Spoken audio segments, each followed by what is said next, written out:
Brothers and sisters, I want to take you on a journey to the greatest blessing Allah subhanahu wa ta'ala will bestow upon us. The journey begins before your eyes ever see anything. Before you step foot anywhere, it begins with a scent. And this scent is so powerful, so sweet, so pure, that it can be smelled from a distance of 40 years. Imagine a place whose scent reaches you before you even arrive there. The Messenger of Allah ﷺ, he said, وَإِنَّ رِيحَهَا يُوجَدُ مِن مَسِيرَةِ أَرْبَعِينَ عَامٍ. Verily the fragrance of Jannah can be detected from a distance of 40 years. If the smell of Jannah, brothers and sisters, is so powerful that it can reach you from a distance of 40 years, then how beautiful must Jannah itself be? The Messenger of Allah ﷺ, he said that Allah subhanahu wa ta'ala said, Ya a'adadtu li'ibadiya salihin. I have prepared for my righteous slaves ma la aynun ra'at, something which no eye has ever seen, wala udhunun sami'at, and no ear has ever heard, wala khatara ala qalbi bashar, and hasn't even entered into the heart of man. فَلَا تَعْلَمُ نَفْسٌ مَا أُخْفِيَ لَهُم مِّن قُرَّةِ أَعْيُنٍ. Allah says, no soul knows what has been prepared and hidden for him.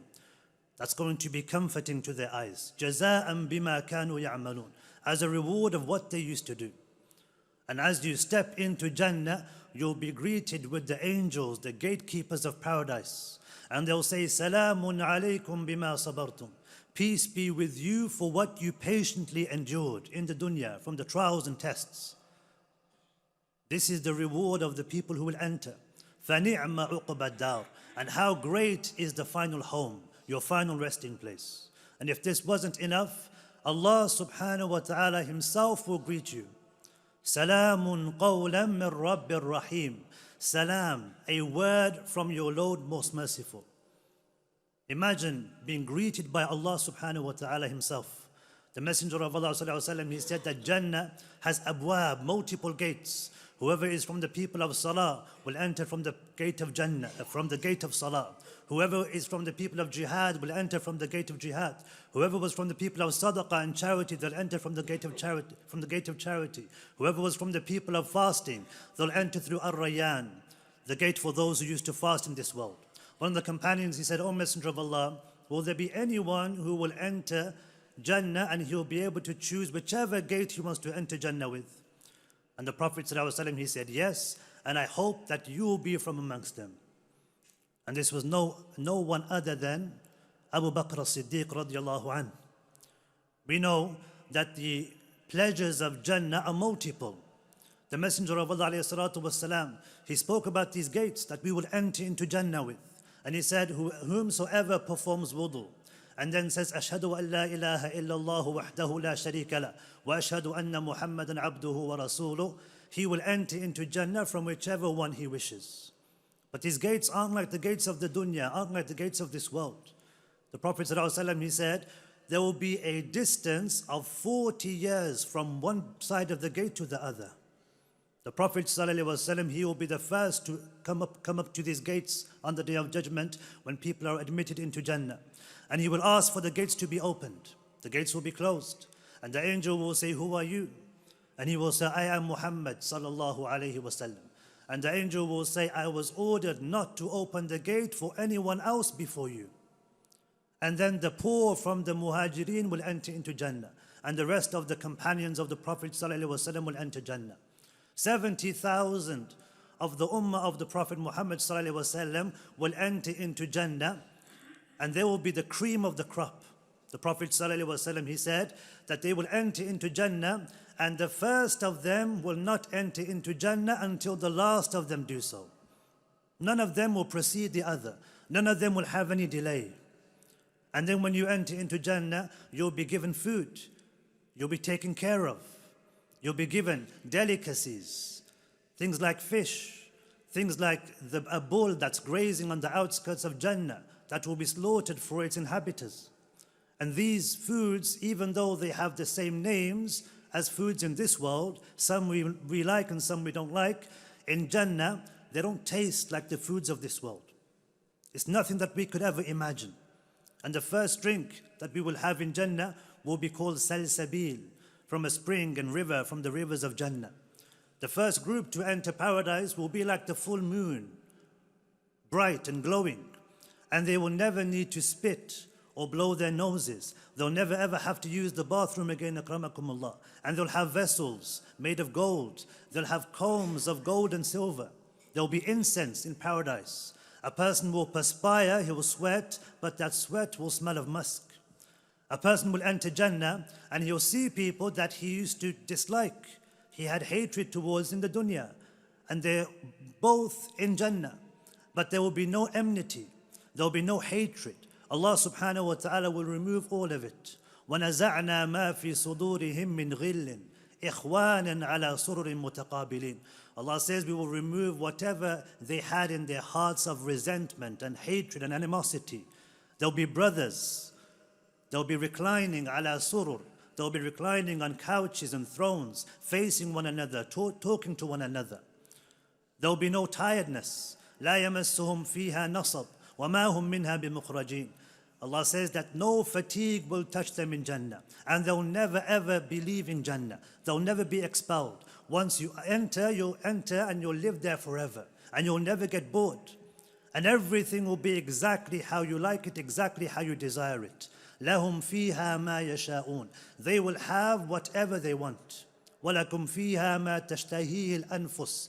You will have whatever your soul desires in paradise. And you will be in Jannah and you will want to go to your home in paradise. The homes in paradise, brothers and sisters, you'll recognize it, you'll know where it is in the vast gardens of Jannah, just like you know your homes in this world. Just like you don't get lost in this world when you go home, you won't be getting lost in Jannah when you go to your home in paradise. وَيُدْخِلُهُمُ الْجَنَّةَ عَرَّفَهَا لَهُمْ. Allah will admit them into Jannah, which He has made known to them. Your eternal home will be the home that will be given to you by Allah, built by Allah, furnished by Allah subhanahu wa ta'ala, exactly how you desire. فِيهَا سُرُرٌ مَرْفُوعَةٌ. In it there will be couches raised high. وَأَكْوَابٌ مَوْضُوعَةٌ. Cups already placed there for you, with whatever you wish to drink. Already there, no need for you to ask or for you to wait for a drink. Cushions lined up, وَنَمَارِقُ مَصْفُوفَةٌ وَزَرَابِيُّ مَبْثُوثَةٌ, and carpets spread around. It was once asked to the Prophet ﷺ, what is paradise built from? And he said, لَبِنَ مِنْ ذَهَبٍ وَفِضَّةٍ, bricks of gold and silver. And the pebbles will be of pearls and rubies. And the soil will be from saffron. Whoever enters into Jannah will be blessed with complete joy. He will never be miserable. He will remain there forever. He will never die. His clothes will never wear out or get dirty, and they'll never fade away. There will be total bliss and ease and comfort. The Messenger of Allah ﷺ, he said, يُقَالُ لِصَاحِبِ الْقُرْآنِ. It will be said to the companion of the Qur'an, اقرأ وارتقي. Recite and rise. وَرَتِّلْ كَمَا كُنْتَ تُرَتِّلْ فِي الدُّنْيَا. And recite just like you used to recite in this world. فَإِنَّ مَنْزِلَكَ عِنْدَ آخِرِ آيَةٍ تَقْرَأُهَا. And verily your final destination in Jannah is going to be on the last ayah that you recite. And the Prophet ﷺ, he told us, when you ask Allah for something, ask for Al-Firdaus. Al-Firdaus is the highest stations of Jannah, the uppermost part of paradise. If we are going to ask Allah subhanahu wa ta'ala for anything, the Prophet ﷺ, he said, ask for Al-Firdaus al-A'la. And there will be rivers in Jannah. Min ma'in ghayri asin. Rivers of water that will never be altered. وَمِن لَبَنٍ لَمْ يَتَغَيَّرْ طَعْمُ. Milk whose taste will never change, it will never go off. وَخَمْرِ اللَّذَّةِ لِلشَّارِبِينَ. And there will be rivers of wine that will be delicious and tasty for the one who drinks it. And there will be rivers of asal, rivers of honey. And you'll meet your loved ones who are in Jannah. You'll meet the prophets and messengers and the righteous of the past. The Messenger of Allah ﷺ, he was asked about Al-Kawthar. And he said, it is a river in paradise which my Lord has given me. And it's whiter than milk and sweeter than honey. And there are birds in it whose necks are long like carrots. Umar radiallahu anhu, he said, O Messenger of Allah, verily these birds will be beautiful. The Prophet ﷺ, he said, the one who eats them will be more beautiful than them, O Umar. And there will be gardens in Jannah. There will be hills and rivers and trees. But they won't be like the gardens and countryside of this world. There will be trees in paradise, and it will take a person 100 years to cross the shade of that tree in Jannah. And when a person eats in Jannah, he's not going to be eating because he's hungry. He'll be eating because of pleasure. He wants to taste things. He wants to enjoy himself. Allah subhanahu wa ta'ala mentions, كُلَّمَا رُزِقُوا مِنْهَا مِنْ ثَمَرَةٍ رِزْقًا. Every time they are provided with provision from the fruits of Jannah, قَالُوا هَذَا الَّذِي رُزِقْنَا مِنْ قَبْلِ. They'll say, this is what we were given before. وَأُتُوا بِهِ مُتَشَابِهًا. But they were only given something which was similar. They'll think they've eaten this before. And when they taste the same food in Jannah again, it will taste even better than the first time they had it. And every time they taste the same food in Jannah, it will taste even better.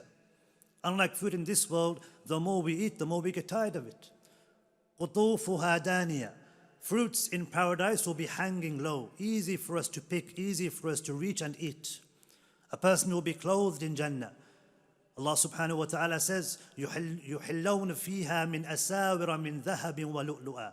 That a person will be adorned in Jannah with bracelets of gold and pearl. وَلِبَاسُهُمْ فِيهَا حَرِيرٌ.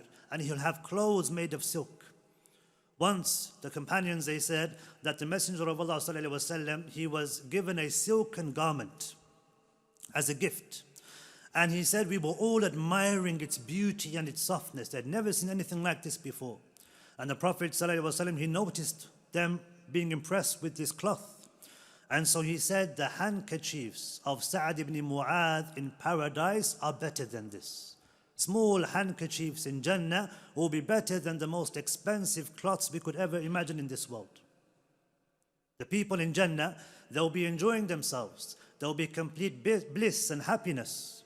Allah subhanahu wa ta'ala, He will see them and He will say, تُرِيدُونَ شَيْئًا أَزِيدُكُمْ. Do you want anything more? Is there anything more that you want? And they will say, Oh Allah, أَلَمْ تُبَيِّضْ وُجُوهَنَا. Have you not brightened our faces? Have you not admitted us into Jannah?